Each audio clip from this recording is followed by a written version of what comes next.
16 U.S. diplomats and their family members were reportedly held in Chinese quarantine camps against their will. 2 congressmen pushing to find out what's happened to them. Mass student protests in a Chinese city. Local authorities there blaming Western countries for the unrest. Joint naval drills kick off between the U.S., South Korea, and Japan for the first time in 5 years. We look at the significance. And Chinese currency devaluing to a new low. What's causing it? And is the Chinese regime concerned? A senior financial analyst breaks it down.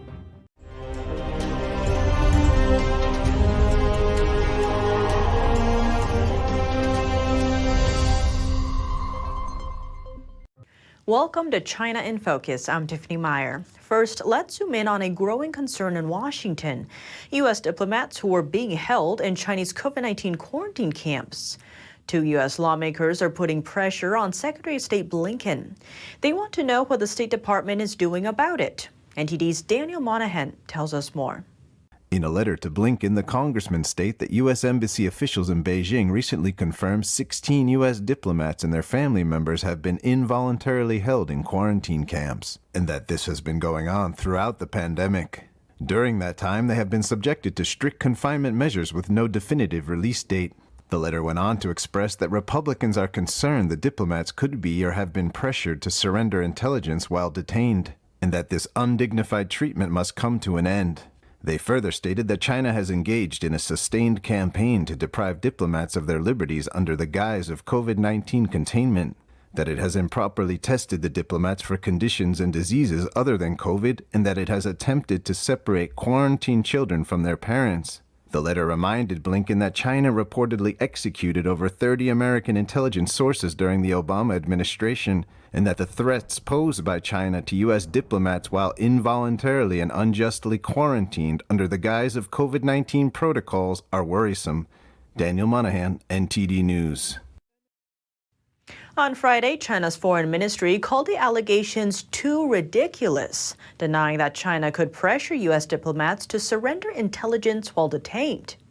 It went on to call China's anti-pandemic policy scientific and effective, and said Chinese authorities treat both Chinese citizens and foreigners the same. Mass student protests are gaining steam in China. Now, local police are reportedly going after those leading the demonstrations. Wednesday night, protests against COVID-19-driven lockdowns broke out in at least 5 colleges in the Chinese city of Zhengzhou. Some students say they've been confined to campus for more than a year. Authorities say the strict measures aim to stop virus spread. On Friday, a notice from one college started circulating online. It reads that some students who took the lead in organizing the protests have been detained by public security organs. It also describes the demonstrations as causing trouble and goes on to blame foreign forces for inciting students to, in its words, violate the law. Foreign forces is a term the Chinese Communist Party has used for decades, often to describe people who stand up against the communist regime or disclose things the regime wants to keep under wraps. This strategy appears to have been upheld by current CCP leader Xi Jinping. In one case, he remarked last year that the U.S. and other Western countries will never stand by and watch when they lose their dominant position. He called it inevitable that the West would, in his words, unscrupulously suppress China. He further called on people to maintain strategic focus and develop a fighting spirit against the Western countries. With a critical Chinese Communist Party Congress on the horizon, will CCP leader Xi Jinping get a 3rd term in power? And if he does, will China's aggressive approach to foreign policy change? On Thursday, a Chinese official confirmed the answer is no.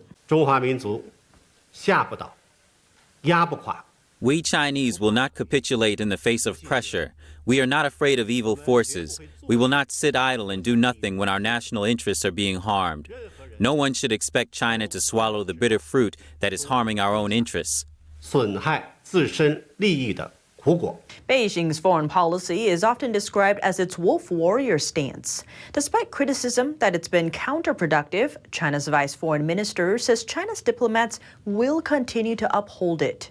Speaking at a news conference, he said they would overcome all obstacles, mainly referring to reactions and responses from democratic countries. The official is considered to be among the top contenders for China's next foreign minister. That's ahead of an upcoming leadership reshuffle. Naval troops from South Korea, the U.S., and Japan are kicking off joint military exercises. They staged anti-submarine drills on Friday for the first time in 5 years. The drills were held in international waters near South Korea.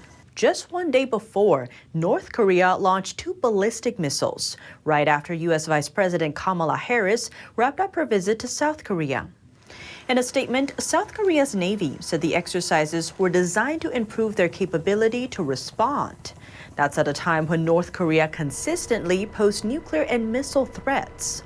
The U.S. and Japanese navies said the exercises sought to promote a free and open Indo-Pacific. South Korea hadn't conducted anti-submarine drills since 2017. That's because the country's former government took a softer stance, aiming to improve relations with its northern neighbor and help denuclearization talks. But those talks have stalled between the U.S. and North Korea since 2019. Alongside those drills, Japan is also making efforts to fix its relations with China. September 29th marks the 50th anniversary of when Communist China and Japan set up diplomatic ties. Here's more. Japan's prime minister on Thursday called for constructive relations with China. The remark comes as the two countries mark the 50th anniversary of the normalization of their ties. Currently, Japan-China relations are facing many possibilities, but also challenges and pending issues at the same time. On September 29, 1972, China and Japan signed a communique pledging peace and friendship. It followed U.S. President Richard Nixon's groundbreaking visit to China earlier that year. In the years coming, Japan and China entered a honeymoon period. Japanese investment and aid poured into China, while Japanese-made animation, movies, and TV series also won a large number of Chinese fans. Despite these, the two countries remain at odds over disputed East China Sea islands and China's growing military and economic influence in the region. The Chinese ambassador to Japan said on Thursday that diplomatic ties between Japan and China stood at an important turning point. At the same time, Japan considers China a security threat. To counter it, Japan is promoting security and trade frameworks with the United States and other democracies. A survey last year by a Japanese think tank found that 90% of Japanese citizens had a negative image of Communist China, and that nearly 70% of Chinese citizens felt the same way toward Japan. Japan and China are economically the most powerful countries in the region and have a big impact on security there. The U.S. is spending big dollars to counter Beijing's clot in the Pacific. Washington struck a partnership deal with 14 Pacific Island nations. It also said it would give more than $800 million in financial support. The United States is committed to consulting with all of you and engaging collaboratively at every turn, because it's very much in our interest as well as I hope yours. That's what this summit is all about. In comparison, China provided about $1.5 billion of aid to the region from 2006 to 2017. Among the Pacific nations signing the deal is the Solomon Islands. This after the country reportedly said just days earlier that it would not sign such a deal. Next, a closer look at China's currency, the yuan. This week, the yuan fell to its weakest point since 2008, and just last week, it fell past the 7 per dollar line. That's the threshold Chinese officials have been trying to uphold for over the past decade. They've only allowed the yuan to cross the threshold during especially hard times for China's economy. NTD's Don Ma spoke with Joseph Trevisani, senior analyst at FX Street, for details on what's happening. Joseph, thanks for joining us. I just want to talk to you about the strengthening dollar and the weakening yuan. Do you believe that the tumbling yuan is more due to the fact that the dollar is going up, or is it more because of the Chinese economy going down? Well, thank you for having me. It's a combination of both, and it's true around the world. If you look at all the currencies that trade against the dollar, which is primarily everything, the dollar's strength is universal right now. And it is primarily because of the U.S. Fed's insistence that it's going to raise rates to get inflation under control. No one else is taking such a hard line. No other central bank is taking such a hard line against inflation based on interest rate policy. So that's the main reason. And how do you think the Chinese government feels about the yuan weakening against the dollar? Well, the Chinese government, like everyone else, probably has a slightly schizophrenic view of this. It is, of course, good for exports, meaning Chinese exports, just like it's good for British exports, European exports, because it weakens the price of their exports, their goods around the world. On the other hand, it's much worse for domestic consumers and for domestic consumption, because almost all raw materials in the world are priced in dollars, meaning it costs more in the local currency, and any imported items into a country will cost much more for the local consumer for the same reason. So it's a difficult balancing act more than anything else. But in the long term, it's dangerous, right? What if the peg breaks, right? Yes. In the long term, I think a weak currency is dangerous for almost any economy because it means that capital is going to be more reluctant to enter that country because the returns are poor and they have to worry a great deal about repatriation of money. So I think in the long term, it's dangerous for the Chinese economy, as it is for almost any other economy that has a habitually weak currency. Do you think China has enough reserves to keep the peg going? I think they do. I don't think China has any problem about reserves. That's probably another reason why they're not terribly worried and they're not really making a lot of rhetorical interventions in the market, because if it came to it, I think they could handle it as far as the currency reserves go. All right. Thank you very much, Joseph Trevasani, FX Street. Thanks for coming today. Thank you very much for having me. Have a good day.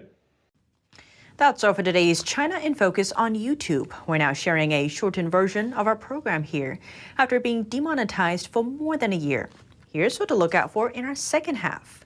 With Chinese leader Xi Jinping in the run-up to securing a third term, how does his policy stand to impact the U.S.? Plus, is the Chinese market still attractive to foreign companies after so much economic turbulence? And should Taiwan still fear a possible invasion? He wants to be the great, the only Chinese Communist Party leader to unify the country. China has big problems in terms of their economy. I think we should continue to try to decouple from China economically, trade-wise. Try to isolate China as much as possible and force China to focus inward. We tap James Gorey, author of The China Crisis, for insight. The full episode is available on our partner platform, Epoch TV. To sign up, click the link down below. Thanks for watching China in Focus. I'm Tiffany Meyer. See you tomorrow. Shenyun Creations, the streaming platform from Shenyun, featuring world-class dance, past programs, and all original music.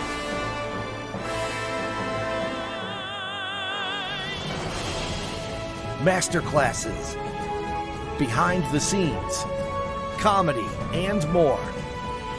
Explore ShenyunCreations.com.